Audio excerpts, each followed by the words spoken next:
We're going to start off strong again today with a keynote from one of our local clean transportation heroes, Multnomah County Commissioner Vega Pedersen. Before we do, just want to remind you all, if you haven't already stopped by the 4th booth, you want to find out how to be part of our family, or you want to find out more about the job we just posted, stop by and talk to those folks out there.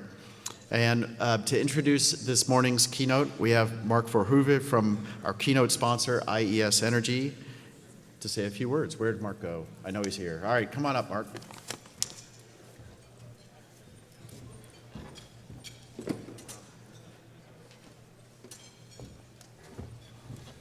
Well, good morning, everyone. I wanted to, first of all, I'm with IES Energy. I'm the VP of Sales for the U.S. and Mexico as well. I had been working a lot with Forth and enjoy working with them and progressing in our choice of expanding our sustainability, energy goals that we all have individually. So what IES does is we provide solutions, energy charging stations worldwide. We provide charging stations for OEMs, also for motorcycle companies most recently. We're a worldwide company. We have 2 offices. We have one in the U.S. and our corporate office is in southern France. So I have to go there periodically. We're just looking forward to, had a great time meeting all of you, and we would like to spend more time and see if we can collaborate and work together even further.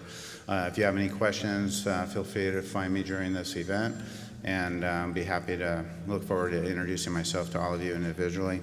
I'd like to also start with introducing Vega Pedersen, and that's it. Thank you.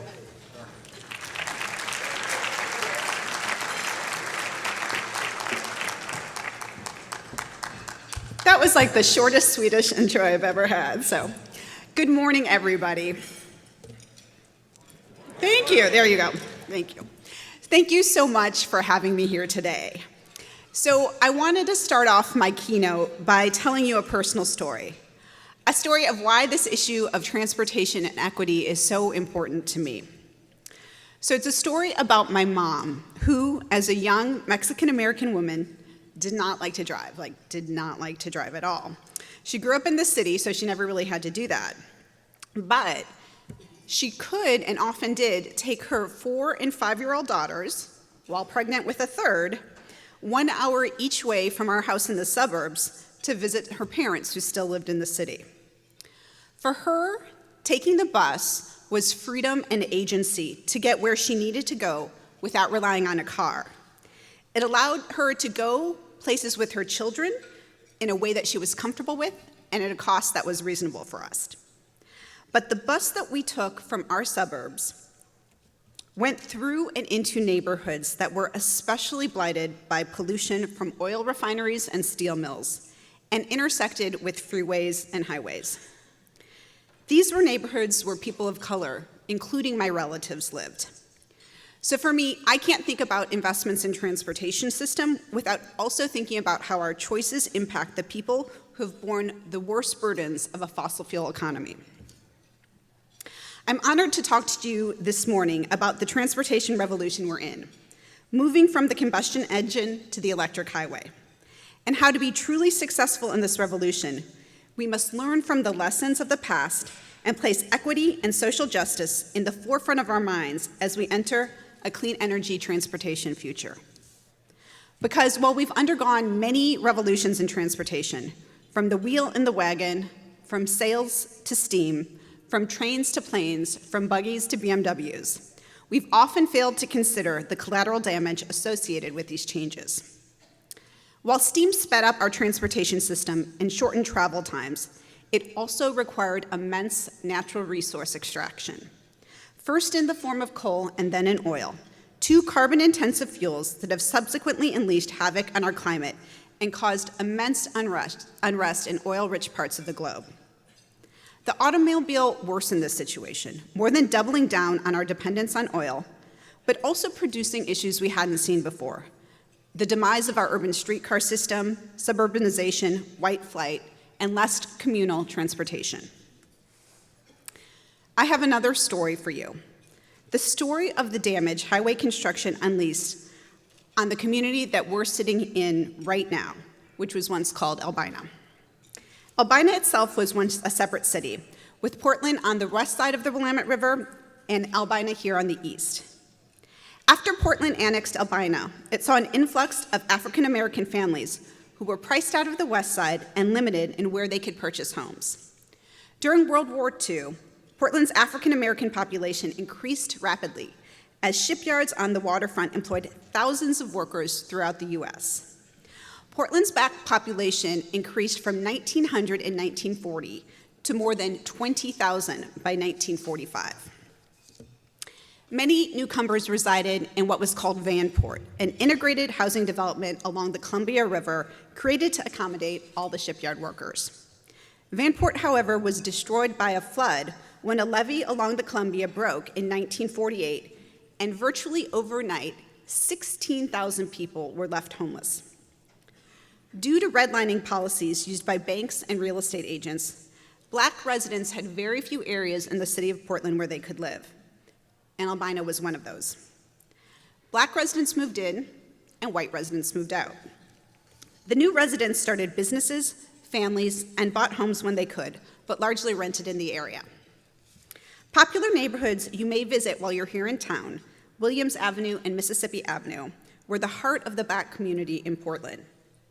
But that wouldn't last for long, because communities of color, often disenfranchised, lower income, and not as politically powerful, were an easier community to ram a highway through. In 1962, a study published by the City of Portland's Urban Renewal Agency found the Albina area, which now contained 80% of Portland's black community, to be in a stage of advanced blight. The agency declared, clearly, urban renewal, largely clearance, appears to be the only solution to not only blight that presently exists in central Albina, but also to avoid the spread of that blight in other surrounding areas. When this report was published, landlords in Albina began to evict tenants, demolish buildings, and sell the land.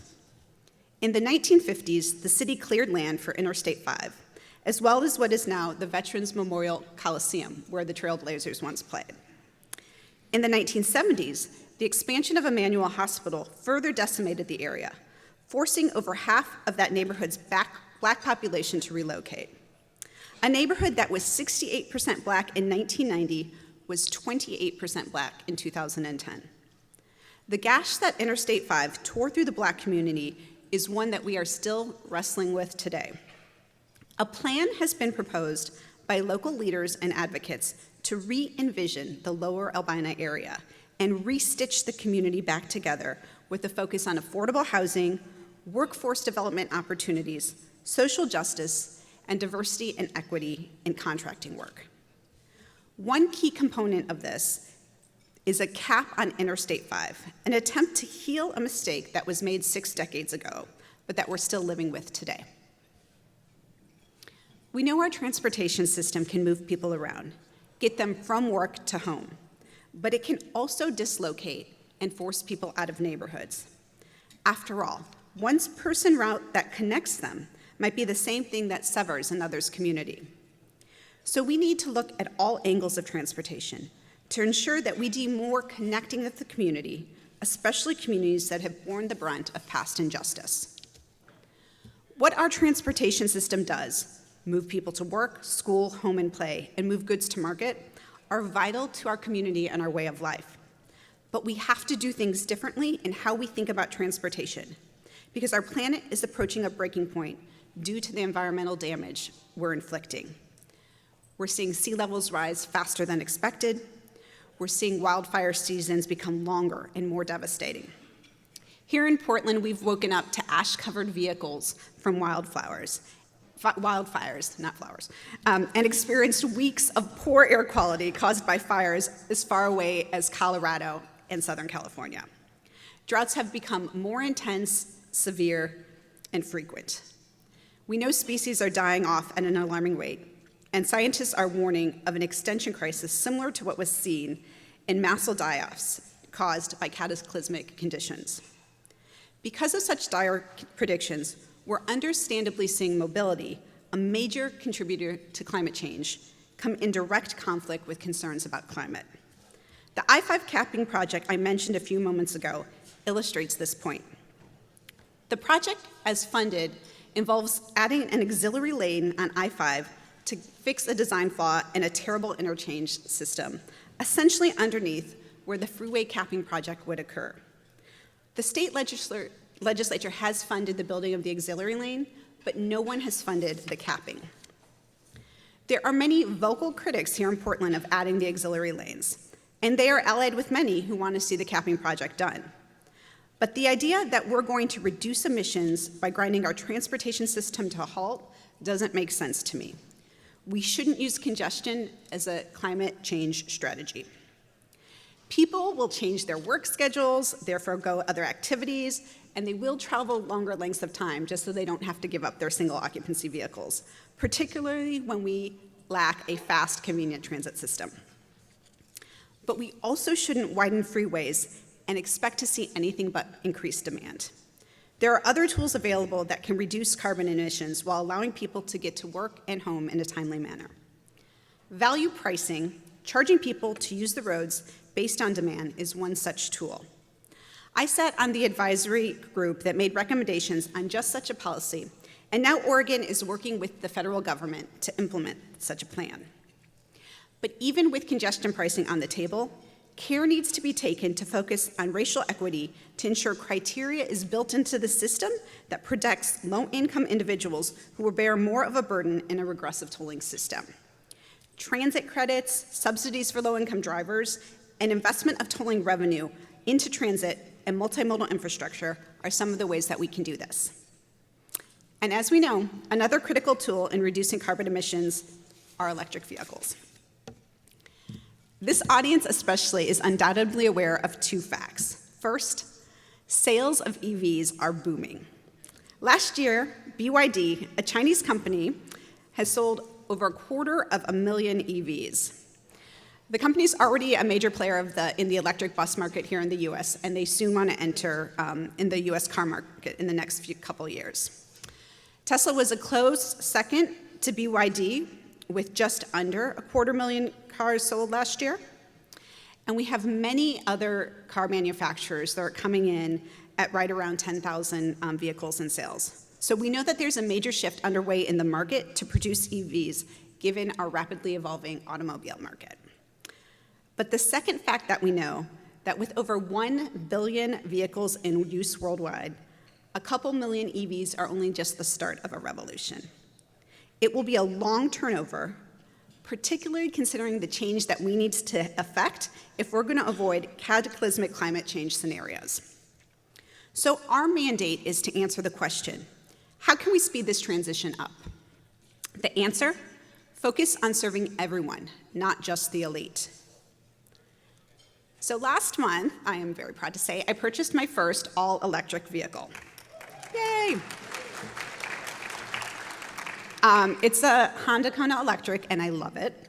I'm so proud to have taken this step, and I have to tell you, my kids are thrilled that we are not polluting the environment and contributing to climate change anymore. And honestly, my years of Catholic guilt of driving a gas-powered cars are now over, so that's a good thing too.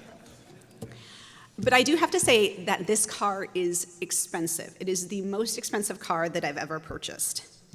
And having electric vehicles also be the most expensive vehicles can't be the case if we're going to strive for broad appeal, widespread adoption, and significant carbon reductions through electric vehicles.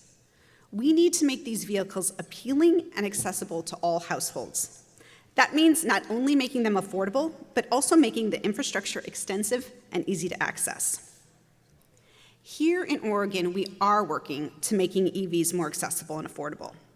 Drivers who buy or lease a new non-luxury electric car can apply for a state rebate worth up to $2,500. And many of our utilities offer incentives if you install residential charging stations. But those in itself aren't enough. That's why our legislature also provided an additional $2,500 rebate for low and moderate income Oregonians that purchased a new or used EV. And these are just the type of incentives and policies we need to think about and implement. We need to focus on equity and social justice when approaching transportation issues, and the electrification of our transportation system in particular. Going beyond what policies might work for the general public and thinking about what policies are needed for communities that have been most impacted by bad transportation policies of the past. The only reason we even have a chance of staving off devastating climate change is because we've already used the policy tools, incentives, and technology at our disposal to reduce climate emissions. But we need to step it up. And I'm really proud to say that you are in a city and a state that is known for stepping it up. Here in Portland in 1974, we removed Harbor Drive. Okay, I wasn't born in 1974, so it wasn't me. But we removed Harbor Drive, a highway that ran along the west side of Willamette River, and we placed it with a gorgeous park that is part of our community's gathering spaces today. Around the same time, our region decided against expanding the freeway system and instead became the first city to reinvest in urban rail. Today, we have 5 different lines and over 60 miles of track in our region. In 1993, Portland was the first city to adopt a climate action plan with the goal of reducing carbon. And more recently, when I was in the legislature, I led the successful effort to pass landmark legislation requiring the phase out of coal from our energy mix by 2040, and championed a bill that reduced the carbon content in our transportation fuels. All of these milestones and policies are necessary in our work for fighting climate change, and they give me the confidence that we do have the tools and can do the work of building a clean energy transportation system. But we have to ensure we're doing it in a way that centers frontline communities and makes equity a core part of our work. Last fall, I worked to broaden our equity lens in all of Multnomah County's sustainability policies through the passage of the Environmental Justice Resolution. The resolution committed Multnomah County to operating under the principles of environmental justice, meaning inclusion and meaningful engagement with frontline and most impacted communities whenever we make policies that impact these communities. Moving forward with the work we have in front of us to electrify our transportation sector shouldn't happen without centering the same environmental justice principles. This means doing things differently, sometimes radically differently than we've done in the past. First of all, we need to make sure that we're inviting people to the table that are actually impacted in the decisions that we're making. I'm going to go back to the Rose Quarter discussion and that I-5 capping project that I started with. So this is an ongoing project, and the discussion is really important for us to have because we want to see the project go through and be successful, and we also want to make sure that we're engaging with communities in a way that does take away the mistakes that we've made in the past. So for the first time ever in a major transportation project, ODOT is sitting down with community leaders in the Albina Vision Project, and talking about the ways that we can move this project forward in a way that addresses those concerns. They're taking the time to actually engage with the communities, make them part of the solution, and so that we can move forward together. This is a historic and critical piece of the success of this work. I also want to tell you that when you do invite people to the table, make sure you're doing so in a way that meets people where they're at. And this means considering alternate dates and times for when you might usually meet, providing meals and childcare. Find out if the people you're engaging with need translation services or have accessibility needs. Consider giving stipends for those people who are participating that aren't being paid by an employer. All of these things can make huge differences in terms of who's able to participate. Second, we need to make sure the solutions we're creating are the ones that communities actually want. So 2 years ago, Fourth was involved in a community electric vehicle pilot, which brought electric vehicles, car rentals to an affordable housing development in Northeast Portland. I was really proud to attend the ribbon cutting for this project. The pilot highlighted the need for electric vehicle infrastructure in multi-unit buildings and the challenges that exist for people who don't own cars to gain access to EVs. I was talking about the ribbon cutting and the work that they were doing with a friend of mine in the EJ community. And he said it was a good start. He was happy that it was taking place. But he said that it doesn't do anything to give us the economic power we need to have in a new energy economy. He was a leader in the successful passage last year in Portland of the Portland Clean Energy Fund. This is a community of color led and created ballot measure to fund the building of a clean energy future that addresses social and economic inequity by providing major new economic opportunities for low-income Portlanders, including women and communities of color. For him and many in the community, it's not just about fighting climate change and building a clean energy transportation system, but about being part of the economic gains of that new system. Finally, expand your thinking on how and where you show up for marginalized communities. Currently, here in Oregon, some lack the ability to get driver's licenses because they can't show proof of citizenship. This has a huge impact on immigrant communities. In fact, one of the barriers to use for the community electric vehicle pilot I just mentioned was a lack of a driver's license. Right now in the legislature, House Bill 2015, the Equal Access to Roads Act, is making its way through to passage. The success it's having is due in part to the broad coalition of people who are united to passing it together. Labor unions and reproductive rights organizations are partnering with communities of color to fight for the passage of the bill. Those of us concerned with making sure transportation electrification is accessible to the broadest range of people possible should also be engaged in these fights too. So challenge yourself as we do the work to electrify our transportation system, spread the use of electric vehicles and transit systems, and push for investments in infrastructure. Challenge yourself to think about the ways you can bring in marginalized communities so that they can be creators of the solutions and systems we're building and beneficiaries in the new clean energy economy. We have many challenges in front of us in the work that we have to do, but I have no doubt that we will be successful and that the key to our success is tackling these problems in a united and inclusive way. Thank you.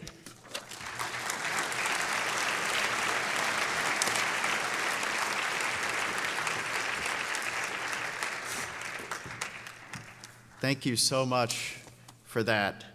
And I did not prompt the plug for our project in Cully, but thank you for that as well. And we absolutely believe that we have an opportunity here with this technology, not just to disrupt mobility, but to disrupt that whole history of injustice around mobility. But we can't do that if we don't understand our history and how we got where we are here today. So thank you for that. In an attempt at a segue, I will say this is also not just a Portland problem or a US problem, it's a global issue. And that's one of the reasons that we are so excited that this conference is going to be co-hosted, co-located next year with the Global EVS Conference, as some of you have heard me say, which is going to give us a chance to talk about these issues with representatives from dozens of countries around the world. And here to tell us a little bit more about that is my colleague Genevieve Cullen from EDTA.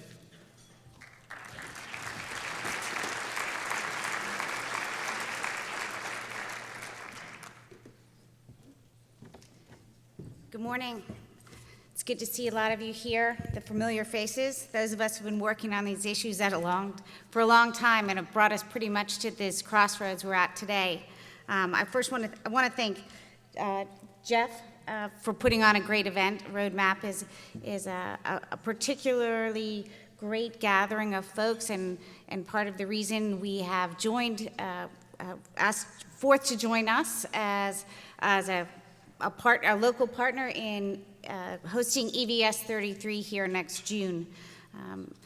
For a little background, for those of you who haven't been working this circuit for the last 50 years, the way the EVS has, EDTA is the cross-industry trade association that has been promoting the adoption of electric drive technology for more than 30 years. As one of the founding members of the World Electric Vehicle Symposium, we work with our Asian and European partners to gather research, innovation, industry and policy leaders together every year around the globe to advance, electrify, and mobilize action in electric drive technology, which is why we are really excited to locate this event next year in Portland. As a city, as a state, Portland and Oregon have a unique energy and commitment to electrification. We are blessed to have great partners, including the chair of our host committee, Maria Pope of Portland General Electric, who is going to help funnel all of that Portland and Oregon energy into the event. And we also, of course, have to mention the great support of our inaugural gold sponsor, which is Mentor. It's a Siemens company. We are looking forward to putting together a world-class event that includes, we will have a juried paper system, a trade show floor packed with all of the new products that are coming to market, and all of the industry leaders, hopefully including you, who are putting electric vehicles and infrastructure on the road. There are lots of ways to participate, and you will be hearing about every one of them from us over the next 12 months. And so we hope that you will join us, reach out, let us know how you'd like to get involved, and we'll be reaching out to you. We think it's going to be a really great event, and we're looking forward to working with all of you. I'll see you next June. Thanks.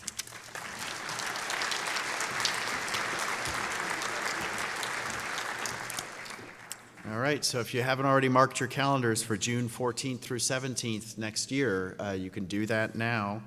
Watch for more information in the coming months. I will also note the Sunday after that is Father's Day, so the Travel Oregon folks have instructed me to tell you that you should stay and make a vacation out of it, enjoy some sales tax-free shopping, etc. So, moving right along, we have next a short video and introduction from our keynote sponsor, EFSEC. So I believe we have Mike Anderson from EFSEC. Yep, I knew he was here.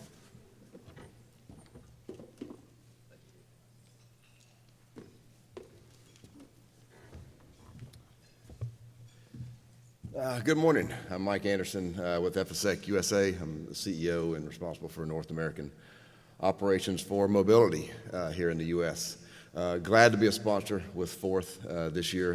I believe last year was our first year as a sponsor, but been coming for many years, and so happy to see it grow and expand the way it has, and the way Jeff has led this for the past many years now. So EFSEC, there's a video going on the side, so you can watch the video or listen to me, or for those who can multitask, feel free to do both. EFSEC is a Portuguese company, and if you can't tell, I'm from southern Portugal. And we're in the field of energy and electricity, the largest Portuguese company in that field. We also have business units in environmental engineering and in also mobility and transportation. We've been building EV chargers for 10 years now, and started with the 50 kilowatt DC chargers back when the Leaf came out in 2010. And we have progressed the product offering we have over the years. We have level 2 AC public chargers with dual outputs.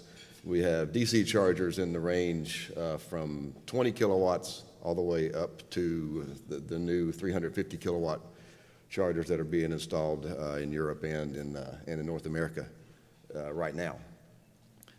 The 50 kilowatts we have in the U.S., and we have those scattered from southeast, northwest, even out into Hawaii, and we're slowly moving the HVs in that way. The HVs being our HV 160, which is a 150 kilowatt charger, which the new Audis and Jaguars can use, and then the HV 350 is 350 kilowatt, which will be usable by the new Porsche coming out soon.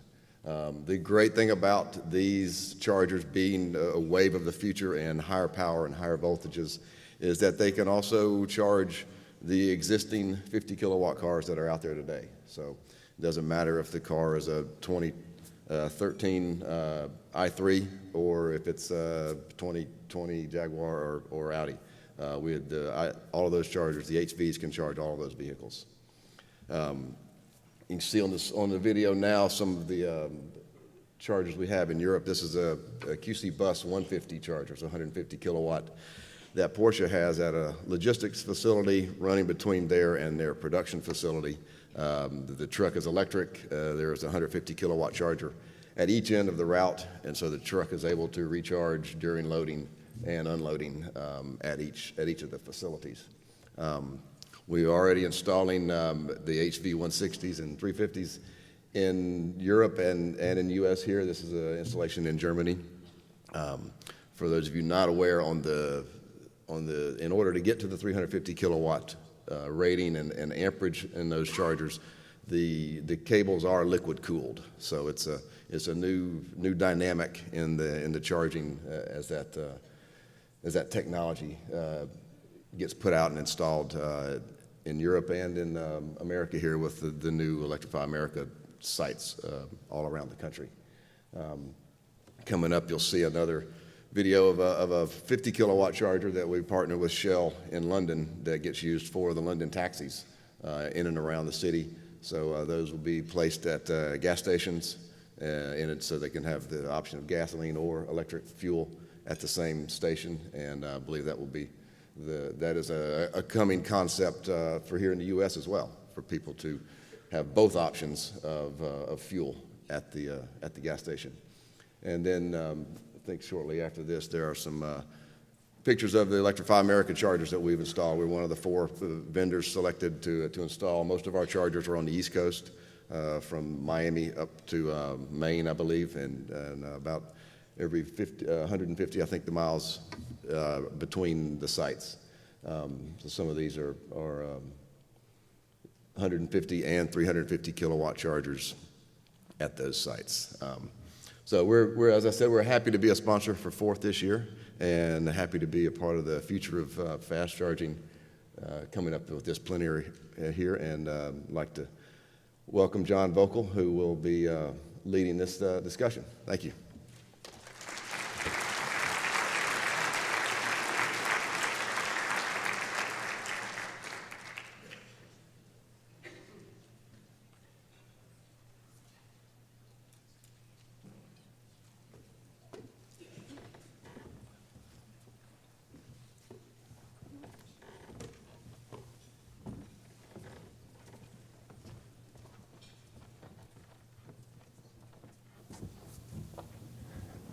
Good morning.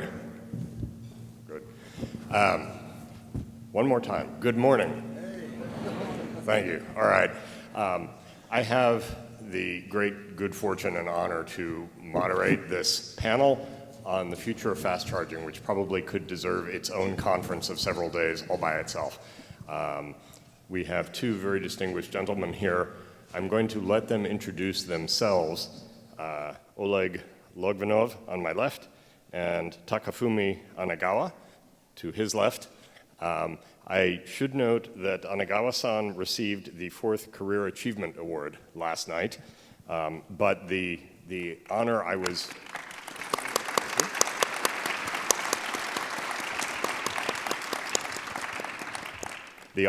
really impressed with is that there's an entire chapter in a book devoted to him. Levi Tillerman's 2015 book, The Great Race, which I recommend, and the chapter is called Crazy Anegawa. So I've always wanted something like that, so quite an honor. Gentlemen, if each of you could introduce yourselves, and then we will jump right into the questions. After you. Yes. So, I'm Takafumi Anegawa from Tokyo Electric Power Companies. My career started as a nuclear engineer, but around 2000, I changed my job to the electric vehicle from nuclear industry. That's because to resolve the global warming issue is only the effort of the supply side is not good enough. That's why I started my career for the electric vehicle for the resolution of the demand side. So combined with the supply side and demand side, I want to resolve this heavy, important and long-term issue.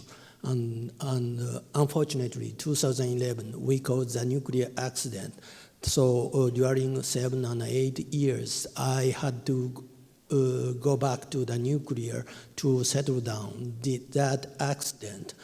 But last year, I came back to the EV world again, and I want to contribute to expand the EV in the world using the rest of my life. Thank you very much.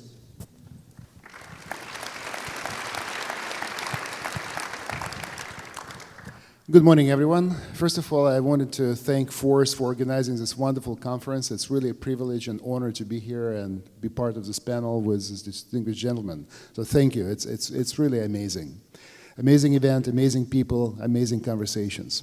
So as you saw, my title is President and CEO of IoTecha. IoTecha is a startup company in New Jersey and San Francisco Bay Area. We provide essentially building blocks for EV charging infrastructure based on combined charging system.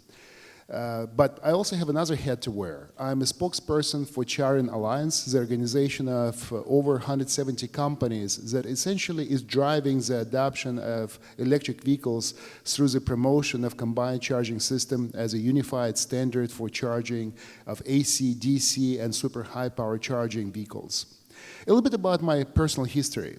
I started my career as an engineer, as a researcher, at the Department of Energy in Ukraine. And years after, I became a telecom guy, spent a lot of years in telecom. And actually, if you're familiar with combined charging system, you're probably familiar with the fact that it has a high-level communication between the car and the charger that takes place at a high speed, and it's actually running over power line communication carrier. Guess what? About 20 years or so, 20 years ago, I was an inventor or co-inventor of this technology as well. So my path into this market has been through development of power line communication technology, then developing silicon for this market, among others, and all of a sudden seeing the lightning and seeing the writing on the walls that this market is going to come in huge volumes. And we decided to start the company 3.5 years ago to help this market to accelerate. So that's how I'm here. Gentlemen, thank you.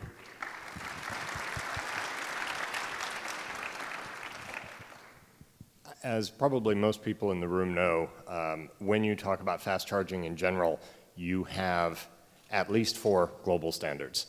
You have CHAdeMO, represented by the gentleman on my far left.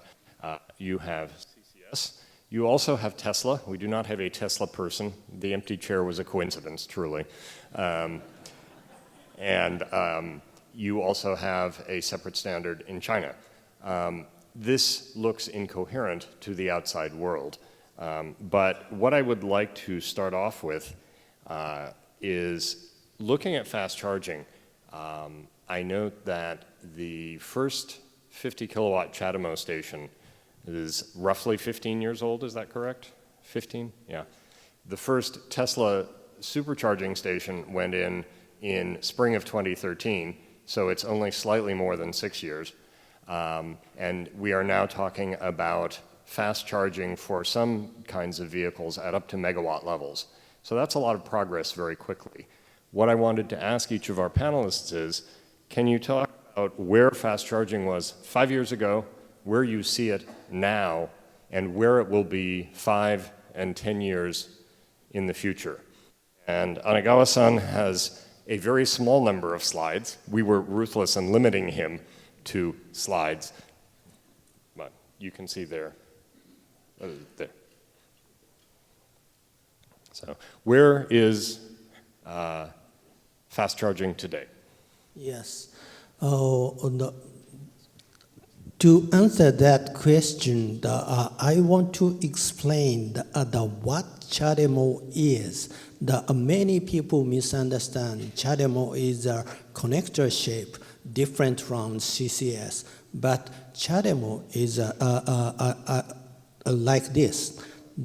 As you know, the battery system is very sensitive, and how to recharge it as quick as possible without degradation of the battery system. That is very important. And lithium-ion batteries performance is improving day by day. That's fine. I didn't want to fix the one typical way of charging, and that may spoil the future potential of the development of the battery system. So that's why I introduced the communication between the charger and the electric vehicle. And vehicle side, they own their battery system. That's why they know the detailed condition of the battery system in addition of their characteristics. That's why they command how much amp electricity they need, they can absorb. And charger respond that and provide the current appropriately. This is a concept of the CHAdeMO. That's why to tell the truth in the world, including the CCS, including the GBT China, and all of them use this concept, and this can help the quick charging.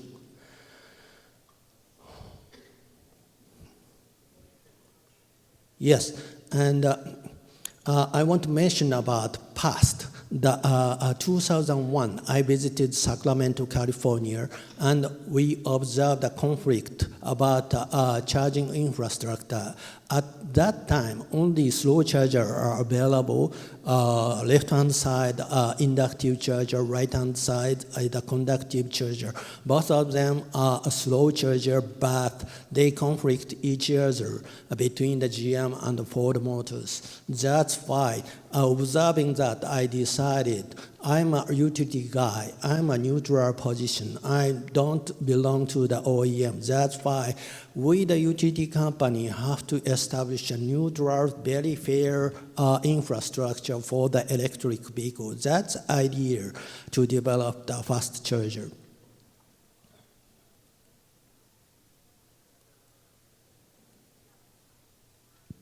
Yes, and 2010, after the development stage of the CHAdeMO charger, we established CHAdeMO Association.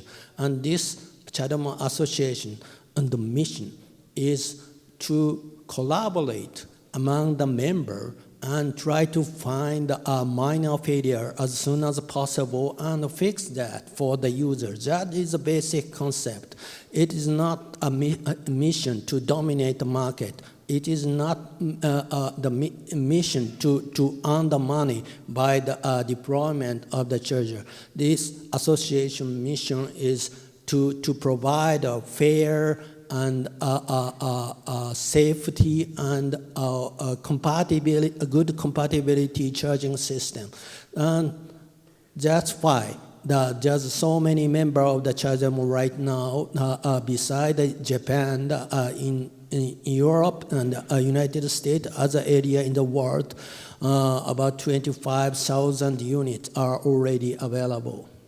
That's why, that's what I want to say. For the future, we want to continue the collaboration among the members, even with the CCS, and to provide best, convenient, and sustainable safety standards and technology for the electric vehicle. That is my future vision. Thank you. Oleg. Well, since I was told no slides, I have no slides. But I think it's easy to fix. If anybody is interested to learn more about Charin, I will be very happy to distribute the link and slides after this event. But let's talk about it. First of all, I would like to maybe take a step back and start thinking about what really is a standard. You said that we have 4 standards today. What is the definition of the standard? Yes, of course, one angle we can take is to say, well, it's a document that has been published by somebody through one of the standardization organizations, and this piece of paper makes it a standard. It's very true. But in reality, it's not, because the standard is only as good as the ecosystem that has adopted it. And the real litmus test and real test of longevity and reality is how many stakeholders, how many companies are putting their weight behind the standard. So if you look at Charin Alliance today that is promoting combined charging system, we're a very young organization. We were only born in 2015. CHAdeMO has 10 years ahead of us, right? But since 2015, we actually has gained 180 members worldwide. Europe, Asia, North America, South America. Why? Because we have a multitude of stakeholders, vast majority automotive OEMs, manufacturers of buses, trucks, other forms of transportation, motorbikes, what have you. Because the standard is not only about fast charging. In my opinion, when we talk about the future of fast charging, we cannot disconnect it from the charging as a whole. We need a holistic picture. As customers, as consumers, we don't want to think about, oh, I'm going to go charge DCs, that's why I need this hose, or I'm going to go charge ACs, that's why I need that hose. That's nonsense. What we want is a unification, convenience, and simplicity of our experience, right? That's exactly the point. And when you look at the combined charging systems, the name itself means that it combines AC and DC in one form factor, one plug. So as a consumer, I don't have to think about what to plug and where and how. That's one aspect of it. So multi-stakeholder ecosystem, unification, then what? Security. If you look at what we're using today in combined charging system is protocol called ISO IEC 15118. Not a very easy rolling of the tongue name, developed by engineers, what can I say? But the reality of it is, it's really a high-speed communication that, in essence, is quite complex. But it's designed to simplify the life. It's designed to make the experience of a customer really plug and charge. So you don't have to think about it. You don't need a fab, you don't need a credit card, you don't need an RFID. You just simply plug the cable and the system, the charger and the cars, they talk to each other, authenticate the car. And by the way, the level of security of that authentication is exactly the same that you benefit today when you use your chip-enabled credit cards. So it's secure, transparent, seamless, very easy to adopt experience. So to me, those are really the defining points of a real standard. It's biodiverse ecosystem where you have multitude of stakeholders representing every segment of the value chain, large companies and small companies, because you need that type of biodiversity to make a viable ecosystem, and adoption by multitude of stakeholders. If you look at today's market, it's fair to say that vast majority of OEMs are introducing vehicles with CCS on board. Even Tesla, who started with a proprietary system, now in Europe has adopted CCS as a charging method. So I'm very proud to say that in very short 3.5, 4 years, we have made a lot of progress from 0 to 180 members. And I believe actually the number of charging points based on CCS DC fast is now surpassing CHAdeMO in European market. What is also very interesting, just to add to it, it's a span of power levels. We start with AC, basically a single-digit kilowatt, going up to 22 kilowatt AC, then going to fast charging 350 DC that cars like Taycan, as an example, enjoy today. And now we're developing the next frontier of power charging for commercial vehicle, for class 8 trucks, as an example. And those vehicles will charge over megawatt level, but within the same ecosystem, benefiting from the same infrastructure, from the communication, security, safety point of view. That is very, very important. Thank you. So I think we've had comprehensive presentations on the past history and the current state of CHAdeMO and of CCS. The title is The Future of Fast Charging, so I'd like to ask each of you to picture for me what the user experience is, the driver of an electric vehicle using fast charging 5 years from now and 10 years from now. And let's do two vehicles. Let's do a family vehicle and a heavy-duty electric freight vehicle. What will the future look like? Anegawa-san? Honestly speaking, to see the future is very difficult. I don't want to delect the future, but anyway, I want to keep the flexibility or freedom for the future. So that is a basic concept of mine. But anyway, spending more than 15 years for the development of the quick charger. I have some view for the future, and probably in this meeting room, most of you know about destination charging or opportunity charging or those kind of terminology. But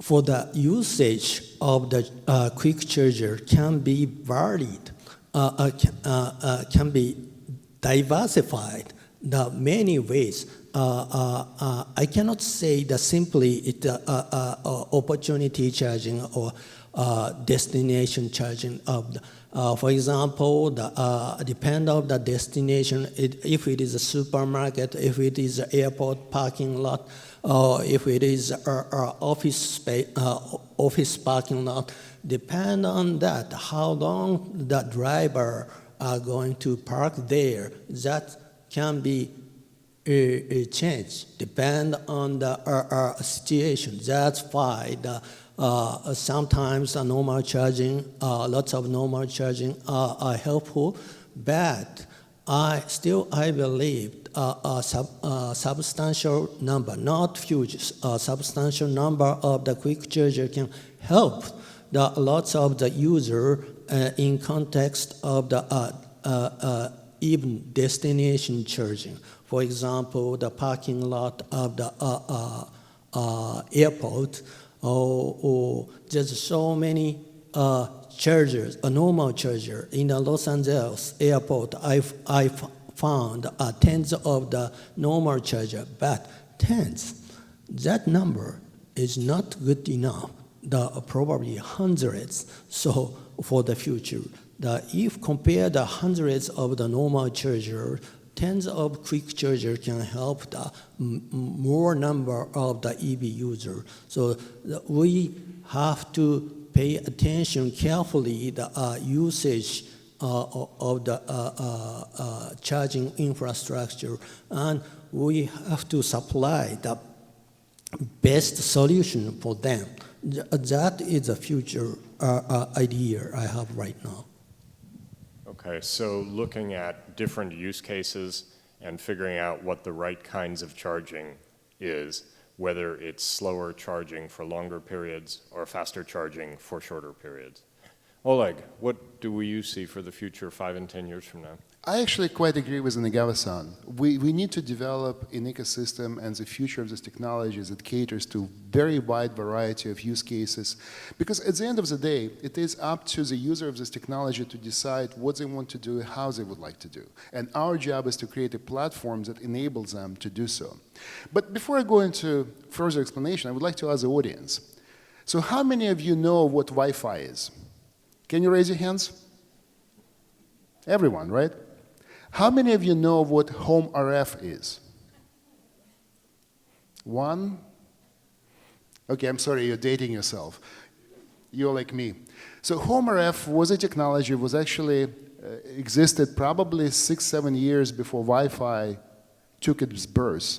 And now it's non-existent. It disappeared. Why? Because they failed to build an ecosystem answering a wide range of use cases. And Wi-Fi, even though it started later, found a way to address so many use cases today, from smartphone to computers to infrastructure, that it became a ubiquitous platform for communication, enabling even vehicle-to-vehicle communication in some cases. That's a lesson that we need to learn from. That's something that we can apply to the future. Because when we look at the fast charging and how the future of fast charging will evolve, I see the future where we have a ubiquitous platforms that we can reapply to motorcycle, to passenger car, to heavy-duty vehicle, forklift, aircraft, boat, you name it. Anything that is electric and chargeable can benefit from the economy of scale. Economy of scale is a key component of success. If we can achieve an economy of scale on a platform of safe, secure, and easy-to-use charging infrastructure, we have succeeded. So what is my vision of the future? It's actually quite simple. Learning from the past, economy of scale, simple and safe to use technology, secure at that, is the key winner that enables us to create a platform. And that platform essentially starbursts a garden variety of use cases, from motorcycle to heavy duty to boat to aircraft. In the future, I see us innovating on this platform, creating services and revenue streams that today we don't even think about it. Because think about very simple. Today we're struggling with finding the business case for high power charging, right? How do we deal with that? But guess what? Some of the guys here that figured out that advertisement can support charging, already deploying it, and actually they claim that their charging infrastructure is the black. Well, this is just the beginning. Remember when Google was born and they were collecting locations of Wi-Fi access points, nobody knew why they were doing that, why it was important. And today we cannot even imagine going 5 seconds without assisted GPS that uses the location of Wi-Fi access points to help us to navigate faster and simpler.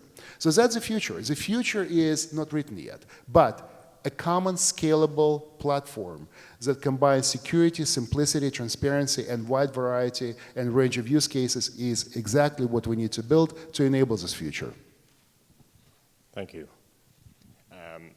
The next question has to do with the interesting challenge of integrating two very large global industries with very different characteristics.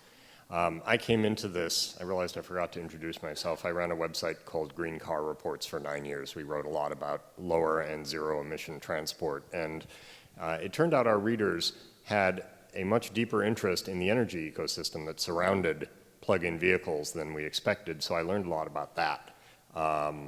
But I come to it from the vehicle point of view, and having talked to vehicle manufacturers in the early days, sort of 2007 to 2012, many of them scratched their heads at some of the characteristics of the electric utility industry. They were startled to find out there were companies that were guaranteed some rate of return. They thought that sounded great. They were disturbed to find out that there were several thousand different utilities in North America that they might have to talk to. So I guess my question is, what has each of you learned in the period that you've been in the fast charging world about the challenges of integrating electric utilities with demand sources that are mobile and unpredictable in many ways? And we have one gentleman from a utility and another gentleman not.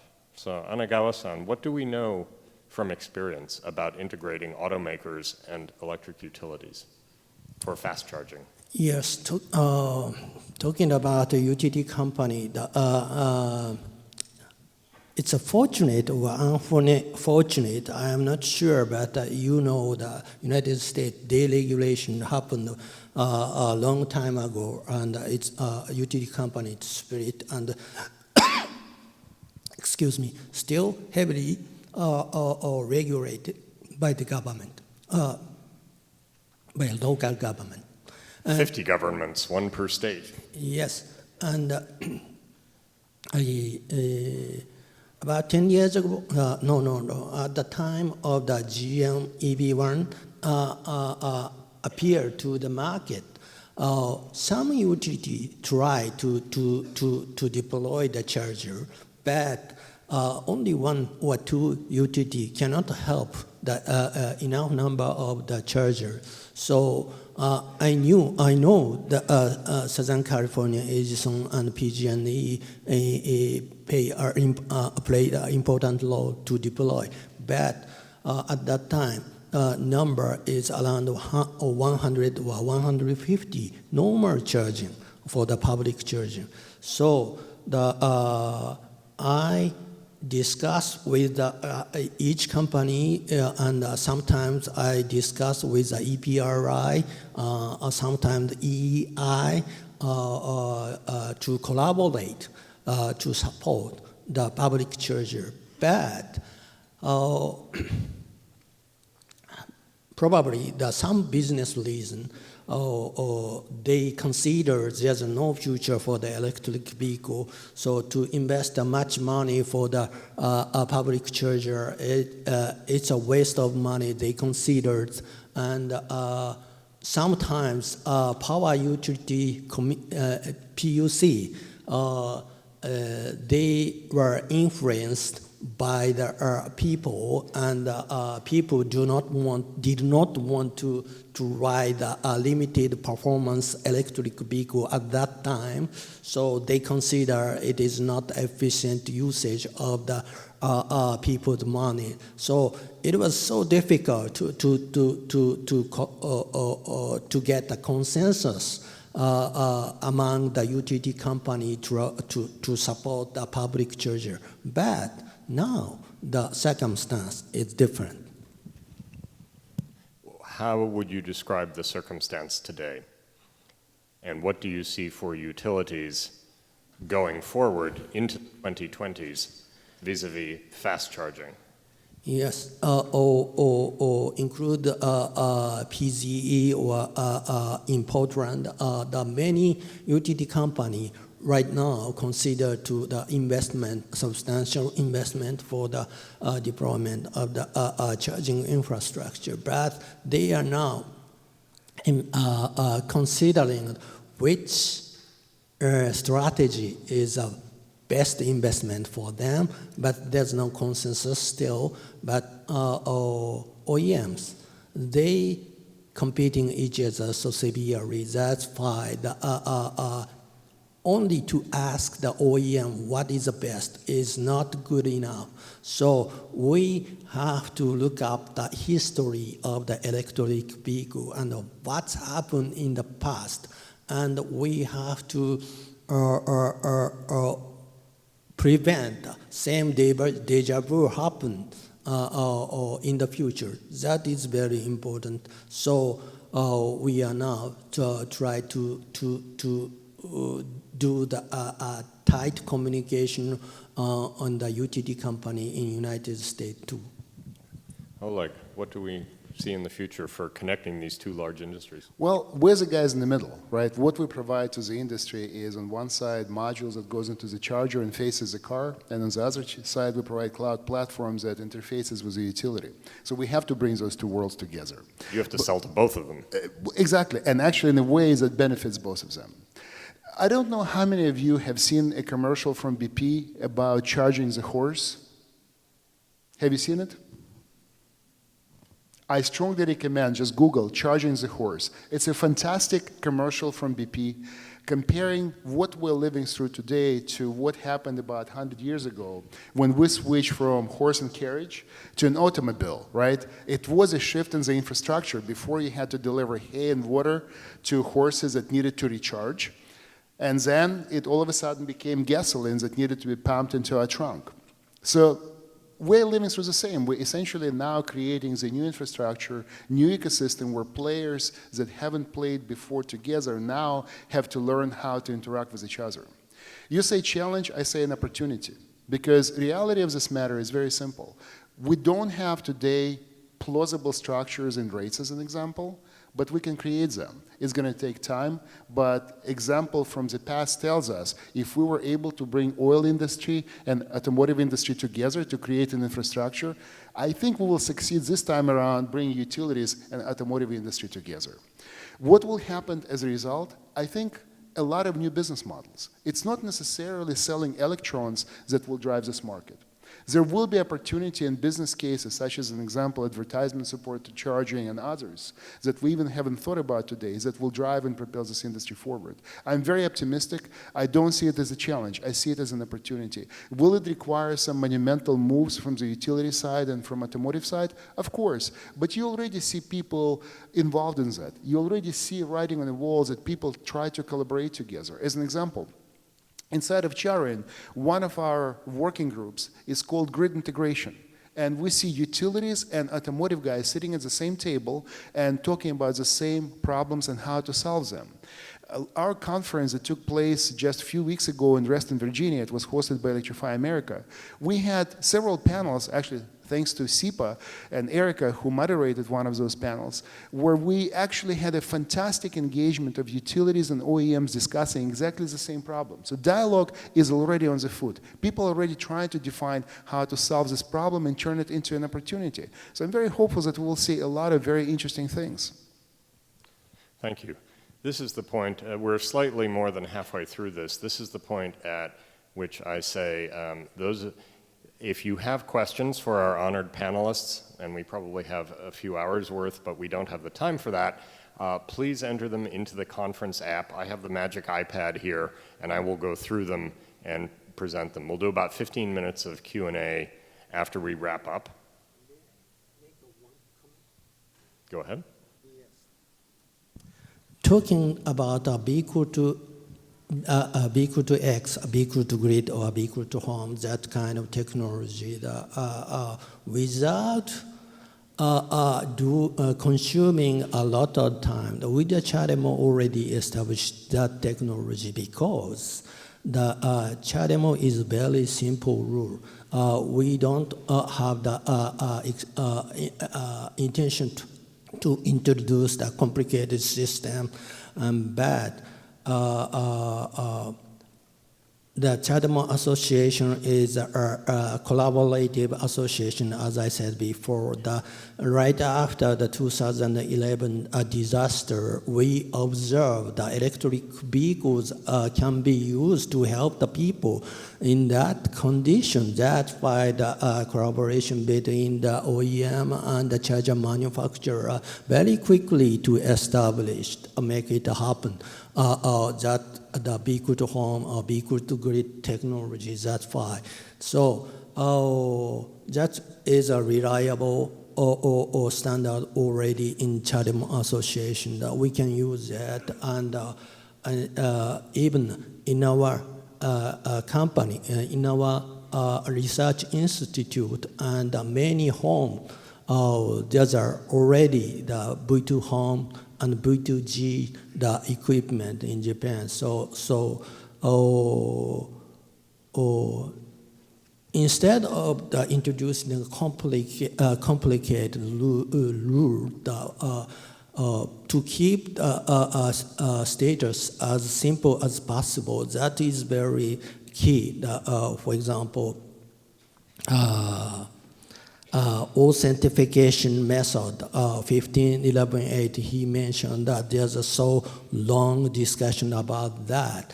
But I haven't seen the gas station, anyone who pour the gasoline without using card or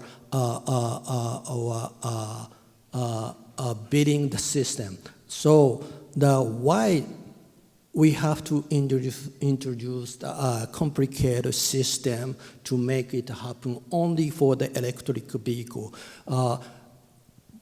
Fundamental objective is to spread the electric vehicle as soon as possible. So to keep the simple standard and keep the flexibility for the future, that is the only way to expand the EV market. Without enough number of the electric vehicle to grid, vehicle to home, it's only the dream. May I respond to that? Well, it's very simple to explain. There was a time not long ago when people couldn't imagine driving without having horses being plugged into the carriage. And then all of a sudden, automobiles succeeded. I think you're kind of talking about a very similar concept here. Why do we need something that simplifies our life? Because it simplifies our life. It's not about the complexity of the technology. It's about the convenience, security, and safety of the user of this technology. And if I can charge my car without having a credit card, a FAB, or whatever, knowing that I need to handle or carry something in my pocket, it's convenience, it's simplicity. And if my data is, in addition to that, is protected by very robust security, it's a benefit to me as a consumer. And of course, I will choose that as a consumer, because why would otherwise I have to become a member of some network, have these keys? It's too complicated. I don't like that as a consumer. That's why plug-in charge in ISO AC 15118 is a technology that is winning this market, because when OEMs got together 10 years ago, and you know that this is a vast majority of OEMs, if you look at the cars that are shipping today, I would say in Europe and US, it's probably only Nissan who is supporting CHAdeMO. I don't know of any other OEM, correct me if I'm wrong. Why is it doing that? Because 10 years ago, they decided that an experience of charging the car has to be as simple as pulling your smartphone out of the pocket, no matter where you are in the world, and not thinking about which tower it connects to, how it dials in your Calling plan, you just can make a phone call without thinking about it. The same simplicity, the same experience has to be achieved here. And the same experience applies not only to unidirectional power flow, but bidirectional power flow. I should be able to participate in vehicle-to-grid transfer no matter where I am. And by the way, welcome everybody to join us this fall for the Interop event, where we will have unidirectional and bidirectional power flow demonstrated by commercial vehicles. So it's coming. This technology is here to stay. Welcome. Okay. One last riposte, and then we will move on to the next question. But it is benefit for your company, the benefit of the PLC technology producing company. But we have to pay attention that because of the genius Steve Jobs invented the smartphone, and I can enjoy the smartphone. We can make the charging using the smartphone. So it's a wireless, convenient, without any payment system. So that's why right now it is very convenient, good enough. But this is a different story of the horse and vehicle. Your analogy is not good for that, not suited for that. And using Wi-Fi, using the smartphone, already it's very convenient. But if you insist on only one communication way between the charger and the electric vehicle, if another good communication way appear like 5G or 6G or something like that, or your proposal may be destroyed about that. So that doesn't make sense. So we'd better be careful for the flexibility for the future. Oh, not at all. I think you're misunderstanding this technology. This technology is not prohibitive. It's enabling. It's not one and no other. If you look at 1.5.8 and CCS, you can use any external identification means. If you'd like to carry your phone with you to charge your car, welcome to do that. If you'd like to use credit card, welcome to do that. But for those of us who like convenience, simplicity, and security, you just plug and charge. Let me ask you, the audience, how many of you would like to have an experience when you simply plug your cable and you don't think about anything else? Would you like to have this experience? And very specifically, that means not thinking about who owns the network, who owns the charger, and how you pay for it. Exactly. Exactly. It's all transparent. The same experience as you have today with your smartphone. You just make a phone call. Okay. All right. One more question, and then we will get to the Q&As. And I would like to ask for very brief responses to a thorny question. We have represented two different mechanisms for communicating from the charging station to the vehicle on the stage. In one case, we have a solid wire connection, and in another case, we have sending signals over the power line. Yeah? It's the same solid wire. So I would like each of you to address the pros and the cons, the good points and the bad points, of these two technologies. Oleg, you go first this time. Okay, it's quite simple. Quickly. If you look at the cost, it's comparable. Building a CAN transceiver versus power line communication transceiver, it's basically the same cost. If you look at how they communicate, it's the same conductive wire between the charger and the car. Advantages. Well, first of all, CAN had never been designed to be exposed outside of the vehicle body. It was designed as an internal communication mechanism for devices in basically secure zone. Power line communication technology was designed to work on the harshest possible environment for communication, which is power lines, withstand transient surges, noise, what have you, to be able to deliver robust communication everywhere. It's secure, it's protected, highly encrypted, with high resilience, high reliability. It's not a secret. I'll give you an example. One of the projects that we had done with Siemens in Stuttgart is communication over power rails that drive monorail cars around the factory floor. And power line communication works in this environment. Wireless doesn't work. CAN is not even possible to think about it. And as we go forward and think about high power and the transients it will create, I would like to see how CAN will survive in this environment. And the drawbacks of that system? None. Because if you look from the implementation complexity, if you're building secure, robust system, whether it's based on CAN or power line, you'll have to do the same job. Anegawa-san. Yes. The canvas, talking about the pro of the canvas, it's already the well-established technology inside the vehicle. All the vehicle, including the combustion engine vehicle, they use the canvas. And that's why to communicate between the charger and electric vehicle, it is very stable and robust and compared to the power line communication. The typical example is current CCS power line communication is not a power line communication. It's a signal line power line communication, as you know. They use an independent signal line they have to introduce. Because power line, there's a so severe noise on the power line. That's why finally Ford or GM, they gave up to use a power line as a signal transmission line. That is a history. And even now, it is difficult to transmit the complicated signal using the power line. That is difficult. We are the utility company. You are not the utility company. We invented power line communication against optical transmission line or current internet technology because we've already invested huge money to set the power line. But finally, every utility company in the world gave up to use a power line for the communication because it is not robust, not sustainable, and expandable for the future. We, utility company, is the origin of power line, deny that. This is the reason I deny the power line. Actually, Anegawa-san, I disagree with you. I was working with TEPCO 20 years ago, and TEPCO was a part of Home Plug Alliance that I was a CTO of. Yes, of course, because it's done its job.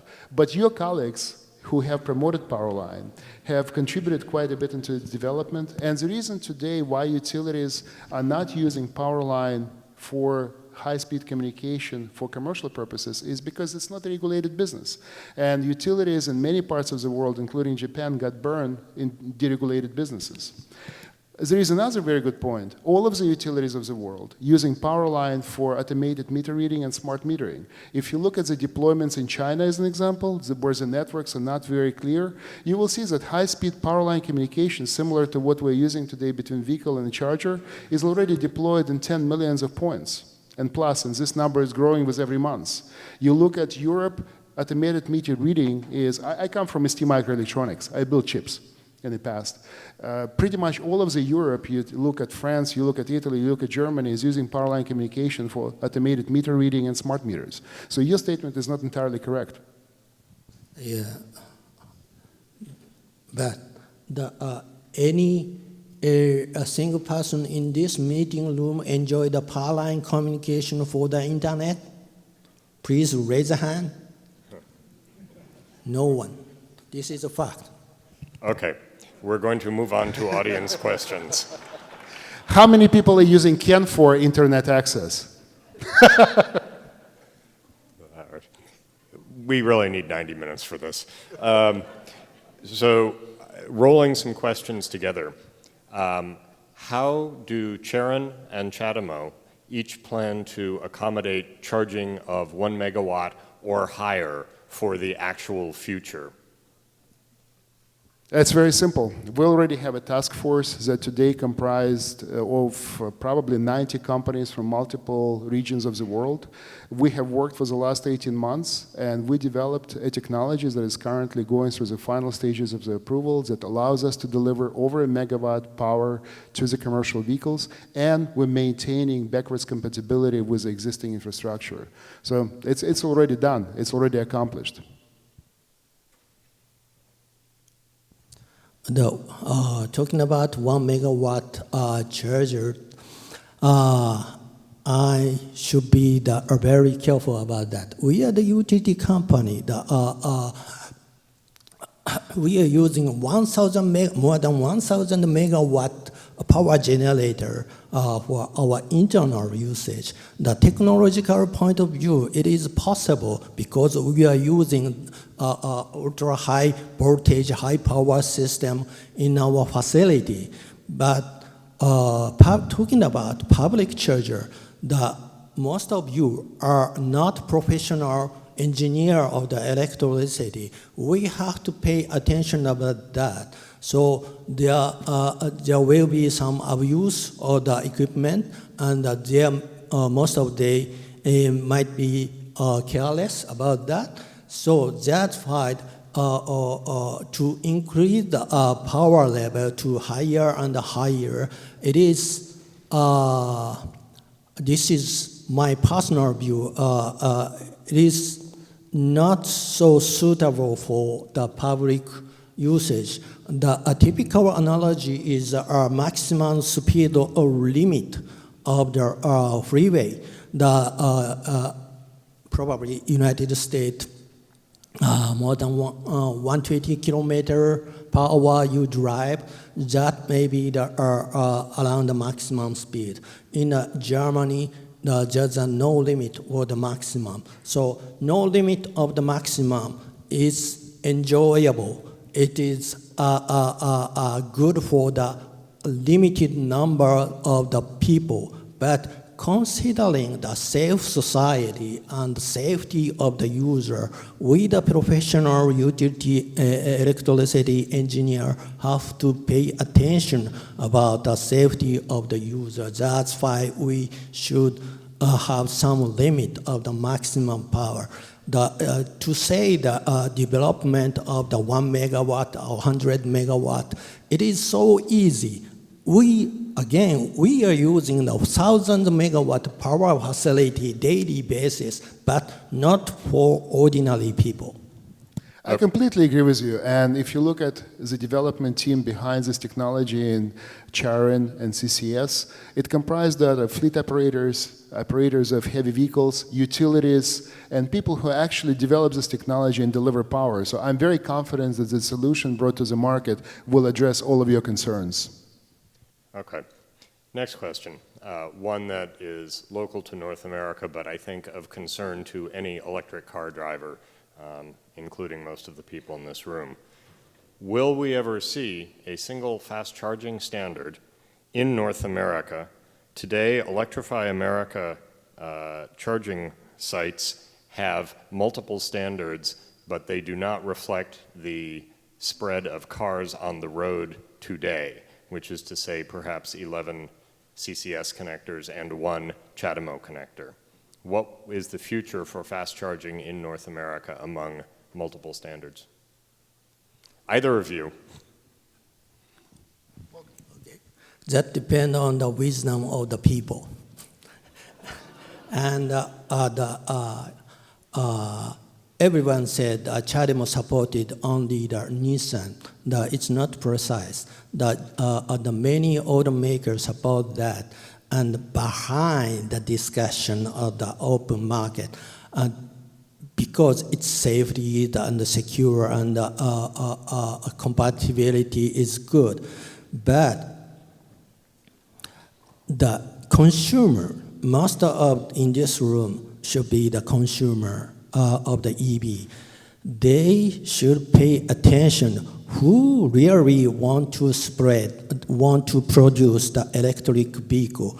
Now, who would like to get earning the money by selling the lots of the electric vehicle? So far, Tesla and Nissan, those two are outstanding achievement without Chinese OEM like a BYD. I respect BYD, Nissan, Tesla so much.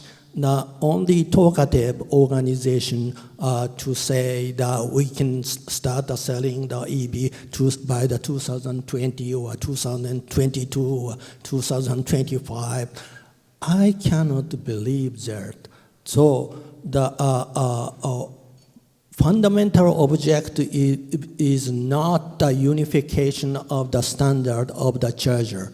Fundamental objective is the user electric vehicle by the people in this room and in the North America, not in the world. That is a final objective. So you in this room should be very careful who would like the real intention to spread the electric vehicle.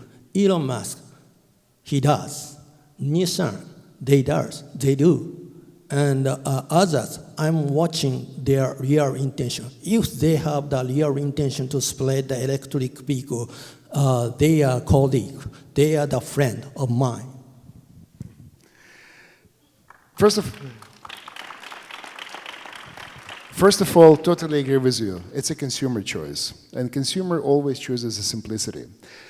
We talked about Electrify America. Giovanni Palazzo, CEO of Electrify America, last week at Intercharge conference in Berlin announced that Electrify America will support by the end of this year plug and charge. So essentially all of the stations you can go to, you can plug and charge.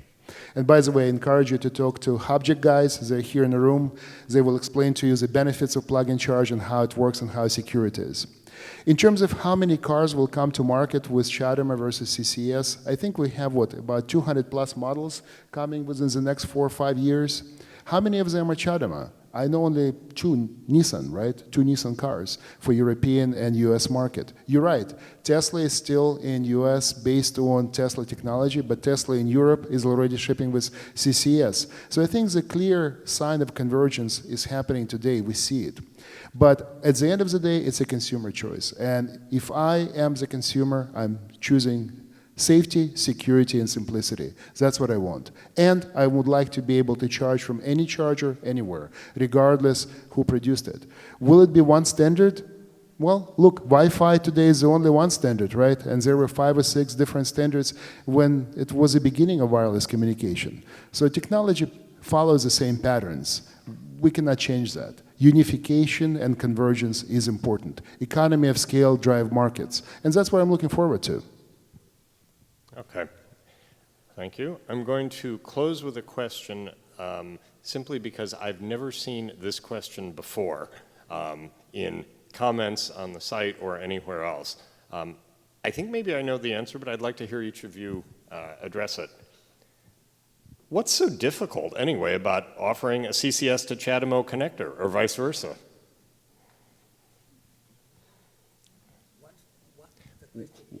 Why is it difficult to build a connector? Why has no one built a connector that lets me charge a CCS car using a CHAdeMO cable or vice versa? Answer is very simple. It's possible. The very beginning to design the combo connector, CCS connector, the Phoenix Contact had Phoenix Contact is a German connector manufacturer. They had a difficulty to design that. And Japanese Sumitomo, you may know that lots of CHAdeMO charger installed the Sumitomo connector. They help to design the combo connector. We help to design the combo connector. But after that, I don't know the reason, but German UTT changed the provider from Japanese company to German company. That is a true history. It is indeed. And the reality of the matter is, if there is an openness to create a common standard, we Charian would certainly support that. We welcome everybody who is interested to sit down at the table and develop a common standard to join us and work together. It's an invitation. Please join me in thanking our distinguished panelists.